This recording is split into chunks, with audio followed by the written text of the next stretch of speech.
5, 4, 3, 2, 1. And we are live again back on the Trent Knox websites, from our YouTube stream to our Twitch stream, Facebook, Periscope, and more. Mixer. Had to sign up for Mixer because I thought there was an encoding issue with the websites that are out there. I know I've got a little bit of a bad hair day. I've been stressing out. I still need to go get a haircut. I need to take care of that very soon. Looking kind of greasy, how much work I've put in today. But thank you guys for tuning in to this. This is another live stream Q&A. I know I didn't put that out there, but yeah, we're here for live stream Q&A again. Just kind of testing out the features of what I have available to myself and the technology. If you're in the comments, feel free to say something. I feel like we're connected. I feel like we're not connected. So I'm about to open up a new tab for the chat. Boom, boom, boom. All 6 chats are now available.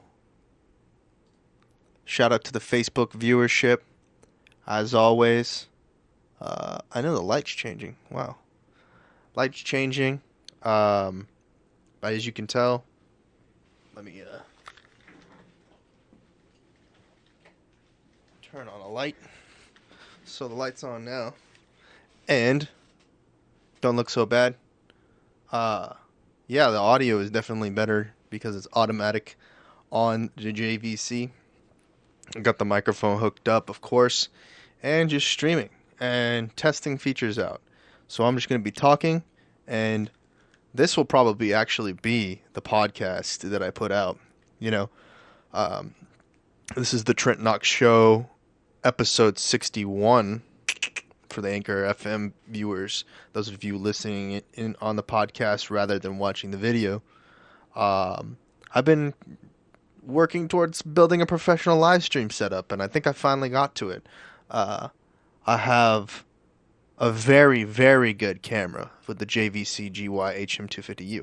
The problem with it is that some of the features that JVC had advertised are not installed on the camera in the menu settings or whatnot. And then a lot of platforms don't allow you to stream anything higher than 720 60 frames per second. This camera is capable of doing 1080p up to 60 frames per second, similar to what you could do on, Facebook. But in order for me to do that, I have to be able to use some sort of software broadcasting system, and it just so happens that the cloud software system that I'm using doesn't interpret that information. I don't know why. I wish that they could test the camera out and see what they could do to fix the problem. Unfortunately, just can't do it. So I'm sending cloud information out there. There's pretty much no hardware. There's pretty much. There's pretty much no software, at least installed on my computer. I'm not utilizing any software on my computer. It's all in the cloud. I'm sending a cloud signal from my JVC GY HM250U to a site called Splitstream. That Splitstream is taking that information and re-encoding it for Go Lightstream. Why is it being re-encoded, you might ask? The reason why it's being re-encoded is because Go Lightstream is not capable of interpreting that information that is being sent from the camera, and I can't figure out why. I have no idea. And I just wanted to basically get on here and talk about the live streaming setup because I'm finally a live stream professional in some sort of way. So my restream right now, which is how everybody on YouTube, Twitch, Facebook, Periscope, and Mixer are seeing this, and most of you are going to be probably watching the video on demand on YouTube and Facebook, maybe Twitter. I'm streaming at the resolution of 1280 by 720, which is 720p. And I'm also getting 60 frames per second And my bit rate, for some strange reason, is at 5,000 kilobits per second. Which it should be around 3,000, but for some reason I'm streaming a little higher, I guess. I don't know why. Uh, and my keyframe interval is at 2 seconds. And if I check the chat over here, my Restream chat, which is actually a relay system, I have all chats connected to 5 chats, and I have 0 viewers. Thank you guys for tuning in. That being said, for those of you watching the video on demand, thank you, and I really appreciate what you have going on in your lives. It's so important. And thank you for spending at least 5 seconds listening to what I have to say. Actually have to say. It's been quite difficult to get through all this. And I don't mean to be talking over your heads. And now I'm kind of just talking to you guys directly, thinking about exactly what's going on. Pardon me. Maybe I'm a little bit under the weather. Just because I've been working all day on this, and I finally gotten to a place where I have all of the streams being sent out. I have some video, but not at the quality I wish it would be at. Unfortunately, the cloud streaming software does not allow you to stream 1080p. When I would love to be streaming, I'd love to be streaming at 1080p, not at 720p. I would like to be streaming. To be honest, I'd like to be streaming at 4K. I'd really like to be streaming at 4K, ultra high definition. But at this point, I'm streaming at 720 pixels, 720 pixels per square inch, something like that, or millimeter, whatever. And I've been streaming pretty much all day. I've missed a little bit of time since the stream has been up and down and up and down and up and down, but pretty much all day. Maybe I should actually switch to, the shotgun mic, but I don't know. I don't really care. What else has been going on? What else is interesting? I think I want to play some Apex. Alright, so for those of you who are tuning in from the podcast, let's go back and, talk about some stuff that's been going on in my life. So, my name's Trent Knox. I'm the host of the Trent Knox Show. And I've been doing the show for about 2 years now. Maybe less. Maybe a little bit less. 2017. Some point in 2017, I started uploading videos for the Trent Knox Show. And before that, I was doing Austin Live and Local. And I still do Austin Live and Local from time to time. But primarily, the Trent Knox Show. And that podcast is, the description is the description. I don't know what it is right now off the top of my head. But it's kind of like a spontaneous audio show that you can derive from any direction. It really can come from anywhere. The reason why I started the show was because I was hanging out with someone named Brian Kern. Brian Kern is one of my good friends. We don't hang out as much anymore. We had a couple of disagreements, and we really didn't see eye to eye for a minute because we just were living two different lives. We are living two different directions. My direction and his direction. He had not necessarily directions. It's more like two different instances in life. The characteristics of his life are not vastly, but they are different than mine. He is doing something different. That's it. I'm struggling in life to find purpose. I'm struggling in life to determine what I'm gonna do with the rest of my life. I have some limitations that not only Brian but other people don't have, and those limitations prevent me in many cases from achieving what I want to achieve. Uh, Whether that's like full-time employment, part-time employment, independent contractor work, whatever. You know, being that I have a criminal background from 2011, that's an assault case. It kind of limits me from the things that I can do, and a lot of times, I can't. Sometimes there's like I applied for Toys R Us in Colorado Springs and got denied Toys R Us because of it. There's many a time that I have been denied employment based off of my background check. Sometimes it's corporate, sometimes it's franchise. It depends. It really varies. In some people, it's just because you have a blemish on your criminal record that they won't even give you a time of day. As a result, I've had to take a lot of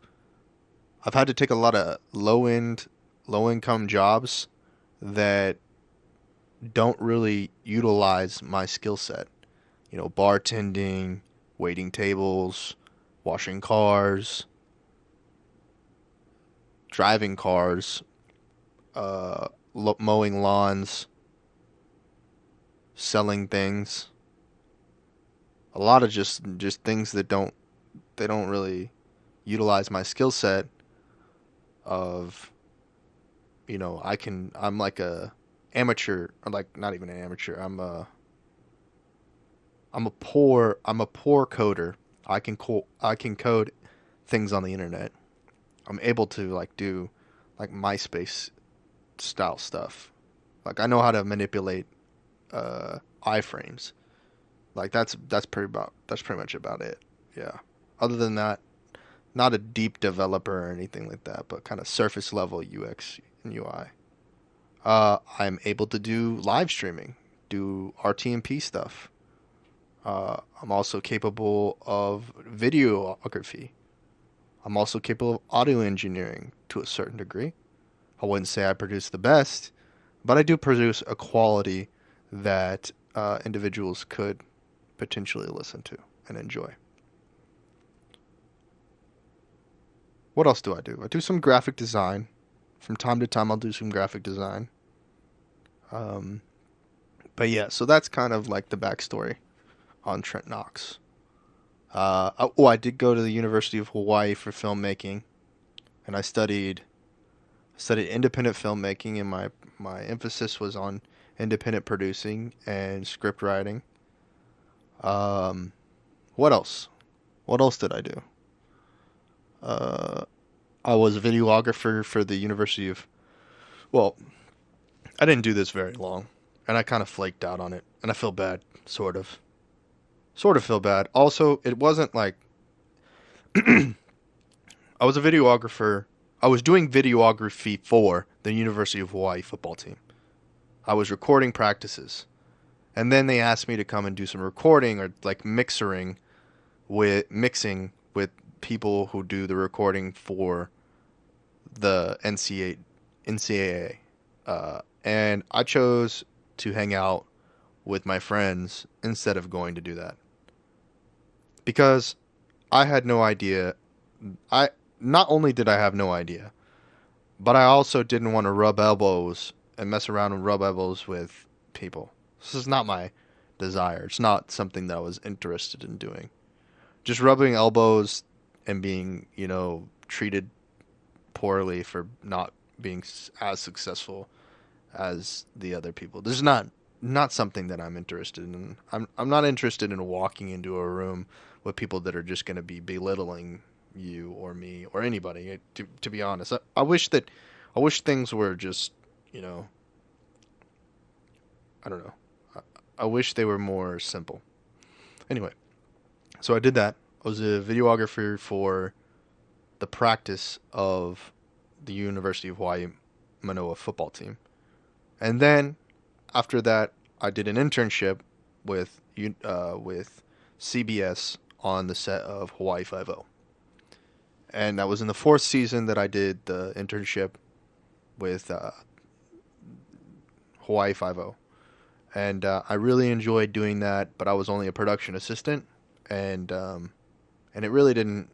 It was beneficial, but it really didn't show me anything other than there are people out there who are extremely privileged, and their food, they're taken care of they're taken care of all day. Everything is taken care of for them, and they don't have to worry about anything. It's just kind of like just the reality that people live in whenever they become famous. But so I did the Hawaii. I was on the set of Hawaii Five-O as a production assistant, and I worked basically in the back office. I would do collating. I would work in the wardrobe. I would work. I would go and get crafty services and sort out the craft services for the production office. I would go on. I would do go-getter stuff, like go and grab stuff for the staff or whatever. Then I would work in the wardrobe, and I would basically just put like tags on and put things back where they belonged, like police officer uniforms, firefighter uniforms, military uniforms, and whatnot. And that was pretty much it. I mean, one day I was in the art department, but I don't think they used anything that I made in the art department on set. There's just no way. Everything I do draw does look like a 5-year-old drew it. So maybe for whatever scene they were doing that in, maybe they used my my picture. I'm not too certain. They could have, but if they did not credit me for it. Also, I don't even think I'm in the credits for the fourth season of Hawaii Five-O, which is fucked up because like I should have been credited as a production assistant on the show, but I didn't.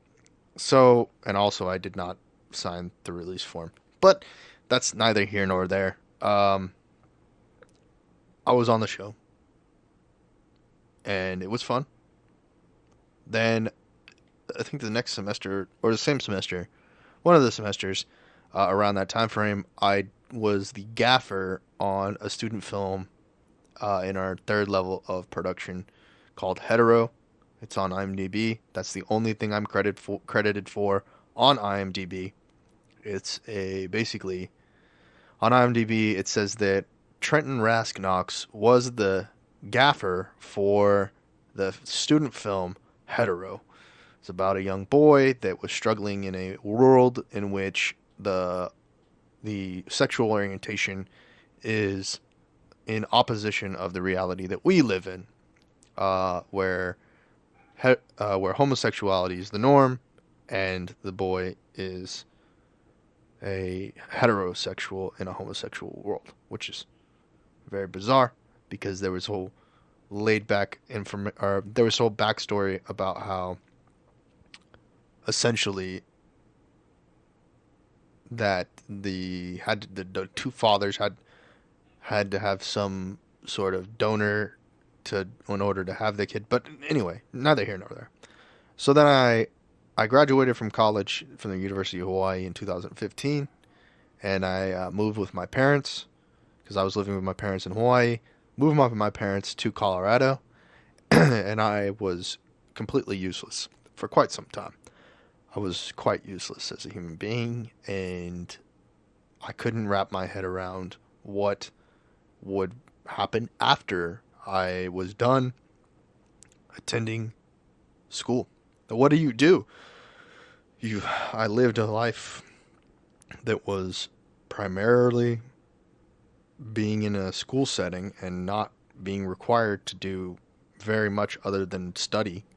And then I get into a world where the expectation is that I have some sort of physical exertion that results in some positive return on some investment, and this was very foreign to me. I didn't understand it. In the United States, you can't even. It's almost like you can't work physically until you're 15. There's unless you are an actor or some sort of, you know, you're doing something in the entertainment industry. You don't know what work is until like physical exertion for cash until you're for an income until you're 15, in which you can start doing some manual labor, and then when you're 15 and you're doing manual labor, whether that's working in a gas station, working on the farm, or whatever your situation is, then you're obligated. No, not obligated. You have experience. You have work experience. And I mean, I'm not saying I didn't have work experience, but I didn't have any work experience you could put on a resume that was validated, and there was employment agencies that could validate that uh, employment. And it wasn't until I was like maybe 17 till I had that. No, 16 or maybe even 15. 16 for sure. No, 16 because when I was 16 in 2000 and whatever year that was, I was driving back and forth from my hometown to Austin to work at the House of Torment and be an actor at the House of Torment, the House of Torment is a haunted house that's actually under the 13th Floor group now, but used to be an independent haunted house, and no longer is. But I worked in a haunted house, and it was cool. It was fun. I really enjoyed it. I wasn't making any money. It was like $50 a night or something like that, but it was really bad, actually, really bad pay. I don't recommend it. I don't recommend it at all. Even though I'm still in the haunted house industry, like I still do horror industry stuff. I don't know why. I have no idea. I just do it because I don't know. I don't know why I do things in the horror industry. It does. It doesn't help me. It does not help me whatsoever. Horror industry is the worst industry to be in, to be honest. Well, I do it kind of because of my grandmother. I do kind of do it because of my grandmother. My grandmother is really infatuated with Halloween. And so my grandmother got me into the horror industry. She actually signed me up to do that job because she thought I'd enjoy it. But even though she did it because she knew that I was scared of haunted houses. I grew up very scared of haunted houses. I really hate haunted houses. I still hate haunted houses, to be honest. At this point, though, people are not that scary. I mean, murderers are still scary. Rapists are still scary. All that shit's still scary. But at the same time, people in costumes are not as scary as they used to be. I mean, there's somebody can scare me. That's absolutely certain. I mean, people can do a lot of things, and I'm not able to be scared. I am able to be scared. I'm still scared. I'm scared right now, but I don't know what for. Like, to be honest, that the fear of the unknown is actually the worst thing that hits me. The fear of the unknown is something that really, really, really, really gets to me. And I don't know why. Anyway, so I worked in the horror industry that's the first job that I had on paper. On paper, that's the first job I had. I actually didn't get paid for one thing that I did there. And I don't know why. I worked there for the blackout, which was like a special event, and I didn't get paid for that thing that I did there. It's fucked up, but whatever. So I did the horror industry thing. Then after that, I was selling knives, and that was selling kitchen cutlery is what I should say. I was selling kitchen cutlery, and that was that. It's a horrible situation too. Uh, then went to college. Okay, fast forward back to working in Colorado Springs. So in Colorado Springs, I worked. The first thing that I did when I was feeling really stagnant was I went for some reason to go to an autism awareness group because I just felt disconnected from society. Uh, and I didn't choose to do this. Like, I didn't choose to go to an autism awareness group. I was really just going along with what my parents were telling me to do. So they told me that, not even my parents, let me be more specific, that my mother was telling me to do. My mother was telling me to go to an autism awareness group, and she was the one who was connecting me with these social groups. I'd never had any social problems. I'd never, never, never, ever had social problems until I went to damn No, I had social problems. I don't know why I'm saying that. I had social problems growing up. I did. I was, not the most popular kid in high school. Uh, I knew some people. That's about it. I didn't have 3,000 friends, or I didn't even have, the metrics online. I didn't have those metrics. And in person, I definitely didn't have those metrics. I had like maybe two or three friends that I would talk to, and it becomes struggle because like in person, like I guess I would talk to people, but then online or on my cell phone or whatever, whenever I would send messages and whatnot, that people didn't ever connect. I never connected online. Like that was the struggle. I didn't understand what people were wanting or saying, and then in person, it was even worse. Just like it was a struggle. High school was a struggle. Elementary school, it just seemed like whatever, it was whatever. But then, whenever you start to needing to do things because there's an intention, uh, intentions get in the way of everything. But anyway, so I was struggling with being a social person or being even a part of society in 2015. And so I joined this autism awareness group, and one of the persons there, one of the leaders, the thought leaders, suggested that I go and I work. She was doing IT or information technology. Suggested I go work with this actors workshop, and I did one day there at the actors workshop, and it was great. It was great. Uh, Shout out to Steve Austin and the actor's voice out there in Colorado Springs. We shot some videos. I don't think any of that ever came out. I did it all for free. But I didn't know. I just didn't know. I didn't know that there was no value. It was just me producing content, and there was no directive. There was no thing that was coming out of it. I don't know why. I don't know what could have been made of it. There could have been something made of it, but I don't know what that would have been. So transitioning to the now, I guess, is or do that, and then transitioning to where I left my parents' house and I moved in with my grandmother because things in my parents' house were just not going well. I couldn't seem to get things to go. I did do some live streams on Twitch from my PlayStation,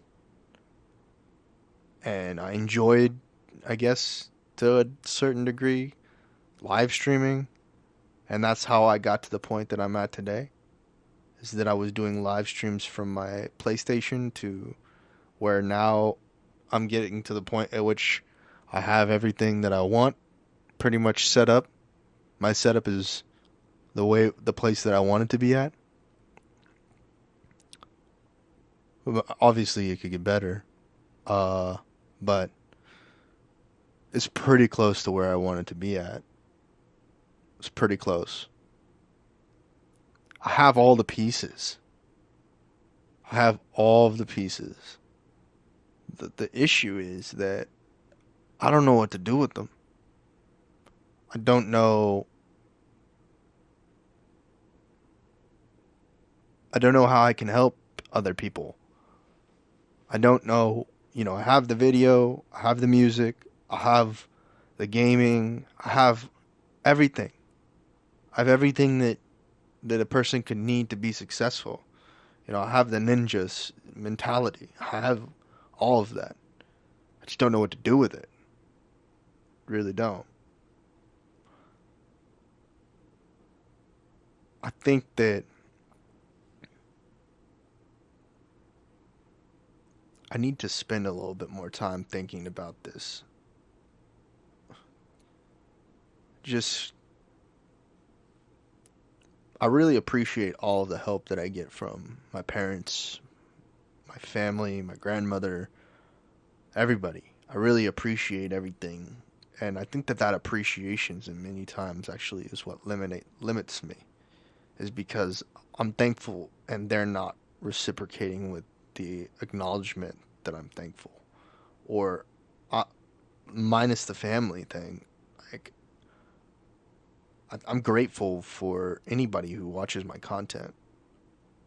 And I don't know if people understand that. Like, I'm really grateful. Like, I feel like that, or listens to my content.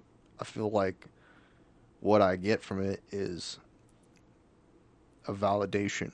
I feel like that is validation. I feel like that's more validating than, a diploma from a university or a high school or earning a reward, first place, second place, whatever in something. But at least someone feeling like they have heard what I have to say. So anyway, I finally kind of found a purpose. I mean, I kind of feel like I've gotten somewhere, and that the next step is to help other people.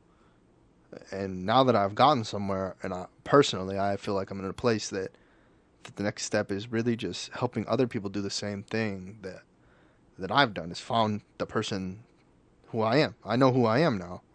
Like, for a long time, I didn't know who I was. I just sat around and felt like I was lethargic. And it used to be that I would just live life. When I was in high school and when I was a young kid and even college, I was just living life. There was no meaning to me living that life. There was no purpose. I had no purpose. And my interactions with people provided them no value, and they provided me no value.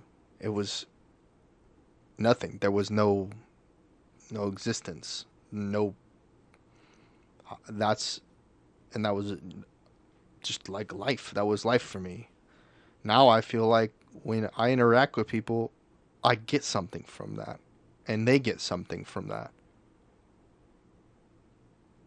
And I hope that what people can learn from my podcasts and my videos is that you're not alone.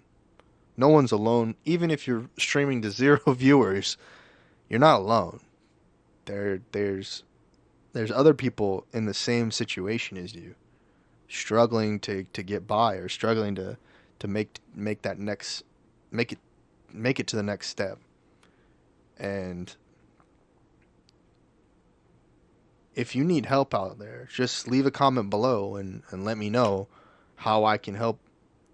If you're a content creator, if you're, struggling with family issues, there's all kinds of things I can feel like I can relate to. And let's build. Let's build something to for you to let's build something that you can uh, enjoy, something that will make them happy, you happy. Well, I'm building something. I'm trying to build something that is going to make me happy. A business. A business is the thing that I'm trying to build. And you know, it's a struggle. It's a real struggle to do that. But anyway, I'm just gonna wrap it up here. If you're listening to this podcast on on your favorite digital streaming platform, whether that's Spotify, Google Play, iTunes, wherever, uh, please follow me on all of my Instagram at Trent Knox TV, my Facebook Trent Knox TV. Please follow me. Where else? Where else can you follow me at? Twitch, Trent Knox. Twitter, Trent Knox. I'm either Trent Knox or Trent Knox TV on pretty much every platform. And I thank you guys for tuning in. I'll catch you guys on the next live stream or on the next podcast. Take it easy.